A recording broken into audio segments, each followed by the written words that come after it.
All right, here we go. And they's going to start the clock. Story number one. Seattle Mariners president Kevin Mather is out of a job after going on a 45-minute screed during a Zoom meeting this weekend.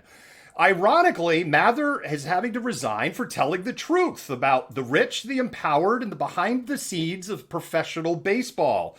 He criticized the Japanese players' English-speaking ability. He talked about how the team intentionally lowballs free agent players, then ties them up in bad contracts to just sit them on the bench, because if they use them, then they actually have to pay them.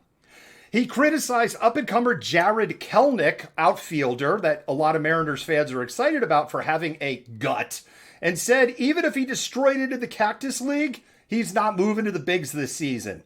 Same goes for pitcher prospect Logan Gilbert, who they just plan to sit on his happy ass all year. It's worth noting that Mather's rant was in front of a very white, rich audience at the Bellevue Breakfast Rotary Club. As for the Mariners, management has already said, fans, 20-year drought of the playoffs, and we're going to keep cranking. Jennifer, you get time to unpack that. It's particularly interesting because you talk about, audience, and you can just imagine this room of wealthy white people laughing at his jokes about, the accent of the one person, or, the way in which they, lowball players and then don't pay them and set them on the bench intentionally. You and I talked a little bit about this earlier. I don't always know what stories you're going to do, but we did talk a little bit about this one. And you're right. It's very much like, the villain being caught on videotape. It's extremely gross.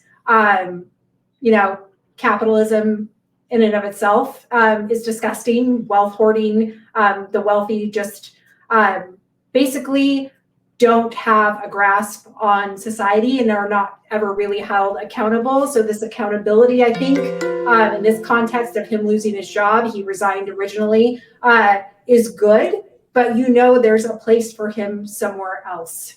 Yep. He will be somewhere else in 3 to 6 months, probably making more money and screwing up the lives of more people and getting paid to do it. Yep. Because that's how it rolls.